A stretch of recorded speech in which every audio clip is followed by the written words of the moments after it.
पहा नवीन एपिसोड्स एकदम add free. काल मी गळा दाबला त्यामुळे त्रास झाला असेल ना तुम्हाला। चहा घेतलात ना की बरं वाटेल। आणि तुम्हाला आवडतो म्हणून आल्याचा चहा केलाय मी। तुमच्या बाबांना असंच चहामधून औषध घालून अधू केलं होतं मी।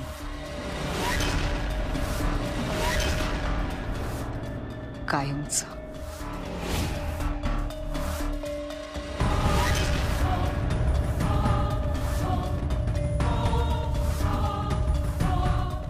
असं काय बघताय? खरंच सांगते अहो मी। विचारा पद्माकर राजाध्यक्षांना। ते कसं बोलणार? म्हणजे ती व्यवस्था मीच करून ठेवली आहे ना।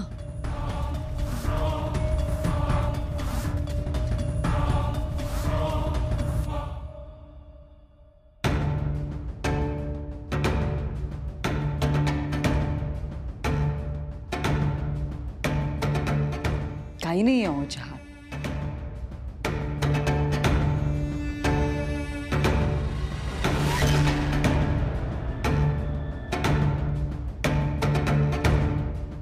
एक गोष्ट लक्षात येते का शेखर राजाध्यक्ष? तुझ्या बाबांसारखी तुझी अवस्था करायला फार कष्ट घ्यावे लागणार नाहीयेत मला।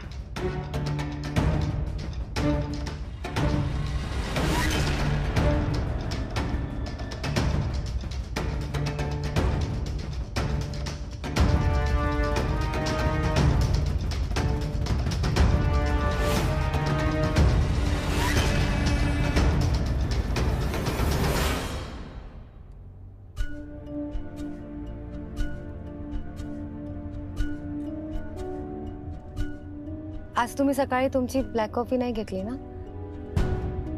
मी आले होते द्यायला, पण तेवढ्यातच तुम्ही निघालात।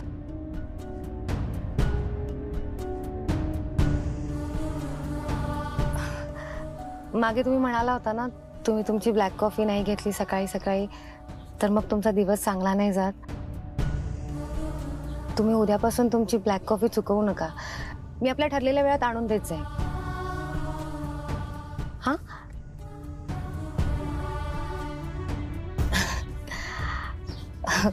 मी मागे म्हणाले ना तुम्हाला, आता मला सुद्धा तुमच्यामुळे ब्लॅक कॉफीची सवय लागली आहे। तू तुझं बघ, मी बघून घेईन मला काय करायचं ते।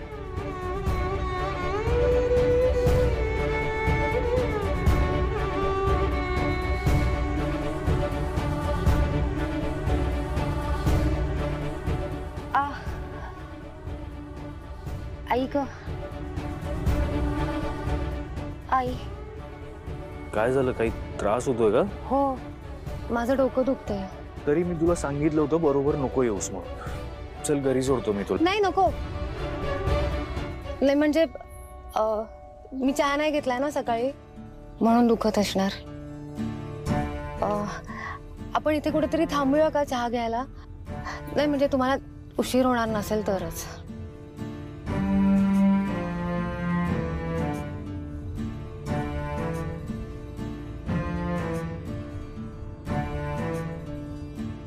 साहेब,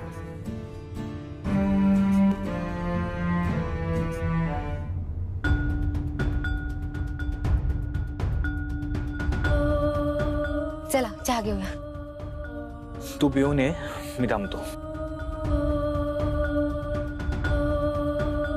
जा लवकर, उशीर होतोय मला। हो।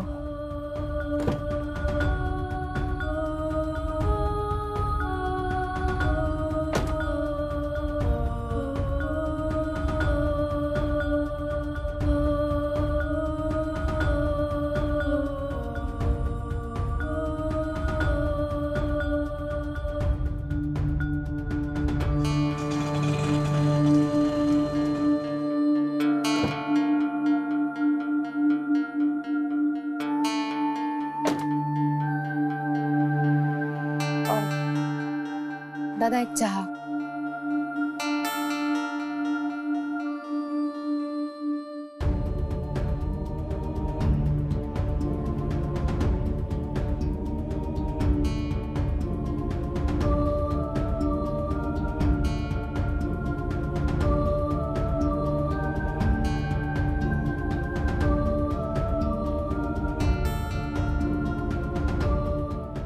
दादा एक आणखीन ग्लास देता? धन्यवाद. थँक्यू.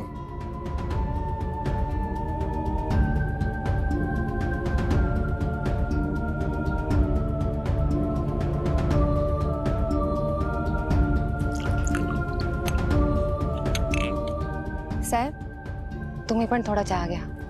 तुला सांगितलं होतं ना मला नकोय म्हणून. साहेब तुम्ही माझा राग चहावर कशाला काढताय? तुम्हाला टपरीवरचा चहा आवडतो ना, घ्या ना थोडासा. नकोय.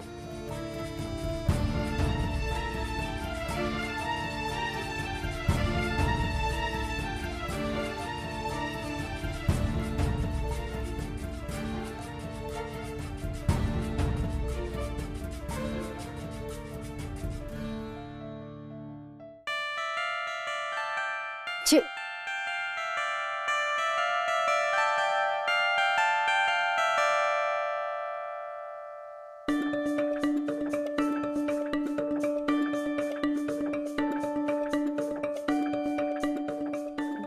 साहेब एक सांगू तुम्हाला, तुम्ही असं रागावत नका जाऊ माझ्यावर. तुम्ही असा आबोला धरला ना की मला कसं तरीच होतं. कसं तरी म्हणजे?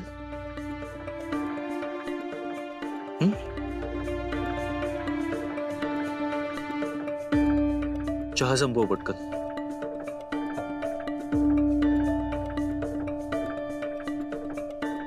आणि एक ग्लास देऊन ये. थांब.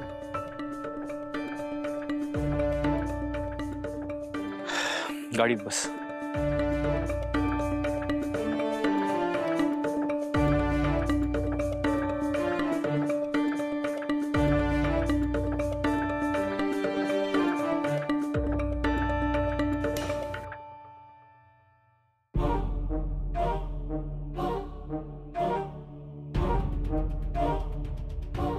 घरात बसून काही होणार नाहीये. हातपाय हलवावेच लागतील.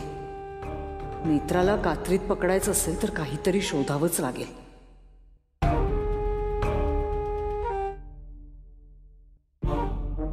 तो ग्रंथ कुठे असेल? तो ग्रंथ बंटीच्या घरी शोधायला हवा. नाही, पण अनिल म्हणाले होते की बंटी ग्रंथ घेऊन पळाला. नाही, तरी बंटीच्या घरी जाऊन एकदा बघायलाच हवं. खरं तर आत्ता बंटी सोबत असताना तर खूप बरं झालं असतं, पण त्याच्या डोक्यात खूळ आलं आणि जीव गमावून बसला. माझ्या सोबत असता तर निदान जिवंत तरी राहिला असता. मी जिवंत आहे, तो सुद्धा जिवंत राहिलाच असता ना. काय करावं? रिक्षा.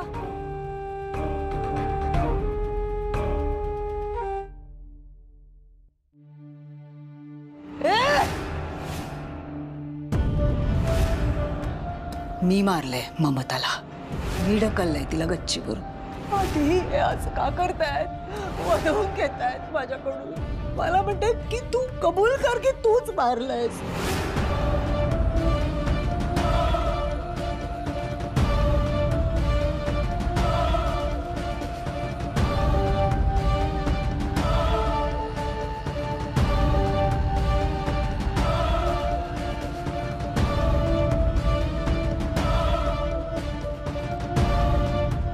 रुपालीबद्दल नेत्रा खूप आधीपासून सांगत होती. मी नेत्रावर विश्वास ठेवायला उशीर केला. पण नेत्रा म्हणते अजूनही वेळ गेली नाहीये. आता खचून चालणार नाही. नेत्रा सोबत आहे त्यामुळे रुपालीचा खेळ एक ना एक दिवस संपणारच.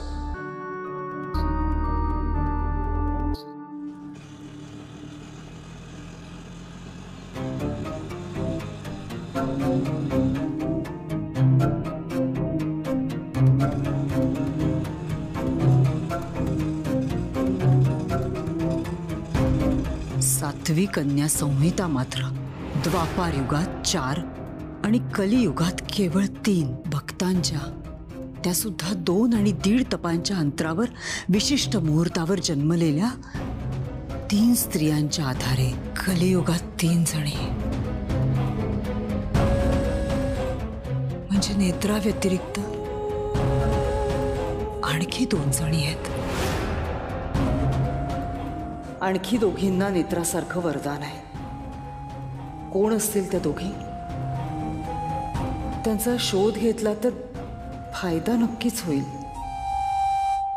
काय करू? बंटीच्या घरी जाऊ की वावोशीला जाऊन त्या दोघींबद्दल काही माहिती मिळते का बघू. हो बघा ना.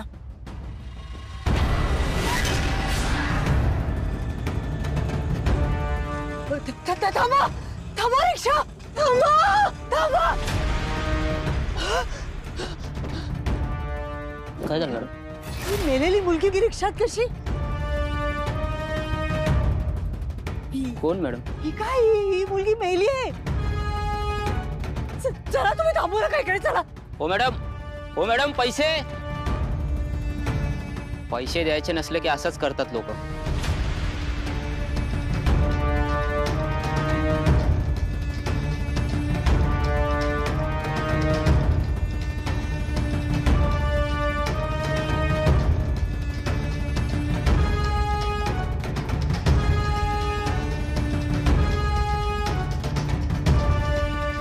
बायको मला वाचव.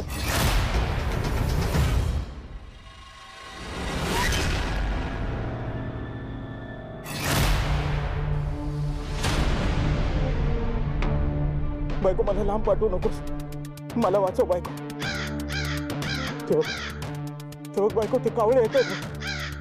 बायको मला वाचव. बायको थांब, जाऊ नकोस. बायको मला वाचव. बायको.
ताई थांब. ताई थांब, पळतेस कुठे? ताई थांब. ताई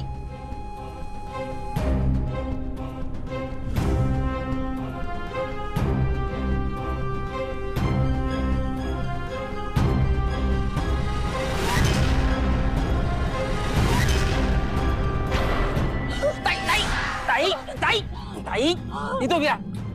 ग्रंथ हवाय की नकोय? पळतेस का मला बघून? मी परत आलोय. तुझी म्हणतेस?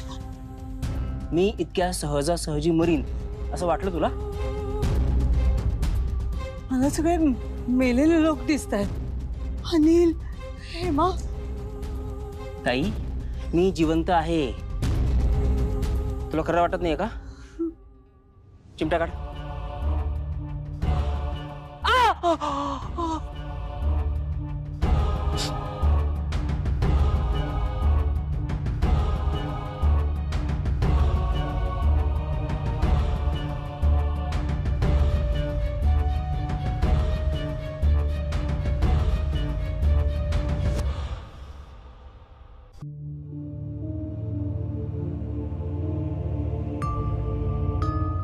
बाबा,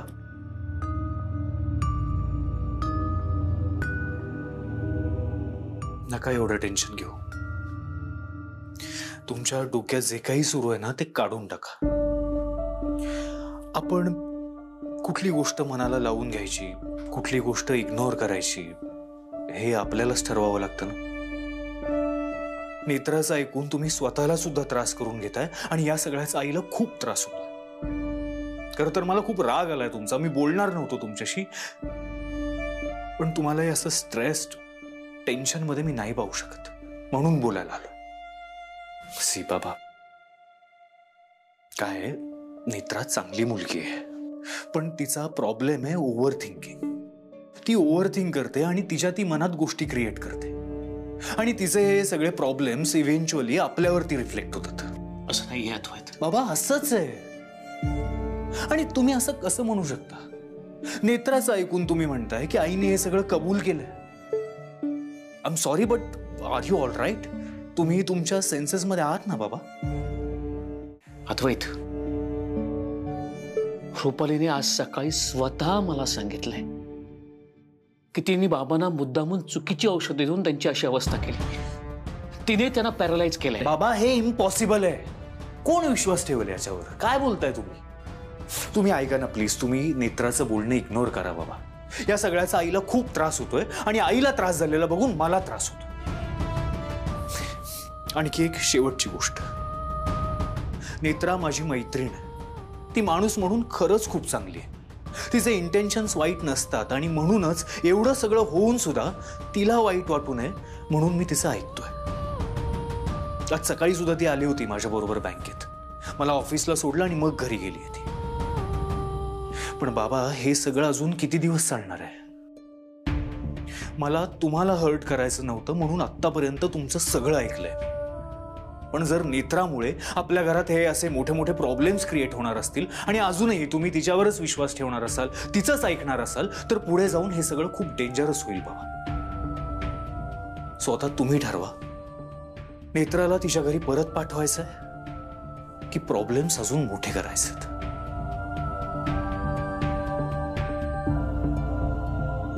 अद्वैतला समजवण्यात काहीही अर्थ नाही. त्याला इतक्या सहजासहजी काहीच पटणार नाहीये. त्यामुळे आता रुपालीचा खरा चेहरा अद्वैत समोर आणायला काहीतरी करायला हवा. काय करणार हो तुम्ही? सांग ना ताई, काय करणार हो तुम्ही? त्या अनिलला तू माझा जीव घ्यायला पाठवलंस ना, म्हणून लपून बसलो मी. पण माझं लक्ष होतं तुमच्याकडे. हा, आणि आता तो अनिल मेला ना, म्हणून मी बाहेर आलो. जिवंत आहे मी, बघ. बरं झालं बंटी, तू जिवंत आहेस. मी एकटी पडले होते रे. अनिल गेले, त्यांचा तो माणूस मेला, हेमा मेली. म्हणजे बंटी, ग्रंथाशी संबंधित सगळेजण मेले. आपण आहोत ना पण अजून. मला तेच समजत नाहीये बंटी, आपण कसे काय जिवंत राहिलो?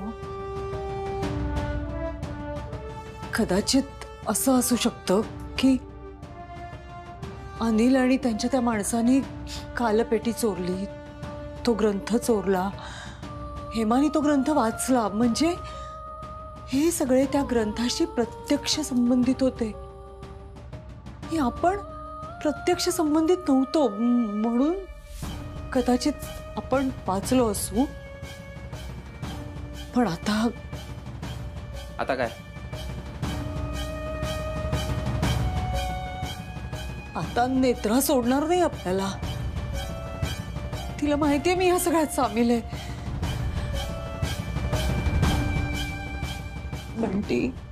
बंटी आपल्याला काहीतरी करायला हवं. आता कशाला माझी मदत मागतेस? त्या अनिलला पाठवलं होतंस तू माझा काटा काढायला? मी असं सांगेन का बंटी? हो, तू असं सांगूच शकतेस, कारण तुला माझ्यापेक्षा ना ते 1 करोड जास्त प्रिय आहे. ऐक, झालं गेलं विसरून जाऊया, नव्याने सुरुवात करूया आपण. अरे 1 करोड काय, राजाध्यक्षांची सगळी संपत्ती, सगळा पैसा अडका आपल्या नावावर होऊ शकतो. पण आपण एकत्र येऊन काम करायला हवं. असं बघू नकोस बंटी, वेळ खूप कमी आहे. ती नेत्रा संपवेल आपल्याला. नक्की काय करायचंय? काय तुझ्या डोक्यात? बंटी, त्या ग्रंथात काय लिहिलं होतं आठवतंय का? म्हणजे हेमानी वाचलं होतं बघ की आणखी 2 जणी आहेत ज्यांना नेत्रासारखं हे वरदान आहे. मग त्या 2 जणी कोण आहेत हे जर आपण शोधून काढलं ना, तर आपण नेत्राचं नक्कीच काहीतरी करू शकतो.